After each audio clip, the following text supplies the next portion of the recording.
नमस्कार, मी विजयकुमार महादेव शिंदे, मुक्काम पोस्ट बलवडी, तालुका सांगोला, जिल्हा सोलापूर। ही जी पेरूची व्हरायटी आहे ती रेड डायमंड 1 आहे।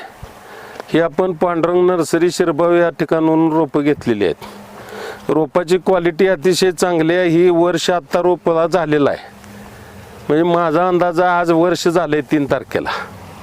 तर 1 वर्षाची रोपं आहे ती, ह्याच्यामधलं काय प्रमाणात उत्पादन गेलं आता ही फळाची संख्या एवढी आहे। आणि अशा पद्धतीनं करण्यासाठी शेणखत, पुन्हा ज्या वेळेला शेणखताचा वापर भरपूर, वर खताचा जो बेसळ डोस आहे, निमॅटोडचं कंट्रोल आहे, आणि त्याचबरोबर कीटकनाशकाच्या फवारण्या त्या ह्या व्यवस्थित व्यवस्थापन करणं गरजेचं आहे। तणाचं व्यवस्थापन करणं गरजेचं आहे, पाण्याचं व्यवस्थापन करणं गरजेचं आहे, तर चांगल्या पद्धतीनं उत्पादन देऊ शकतं। ही माझ्या आता सध्या पेरूची 5000 रोपं आहे ती। माझ्या पेरूची क्वालिटी अतिशय चांगली आहे आणि चांगल्या पद्धतीनं आपण हा प्लॉट केलेला आहे।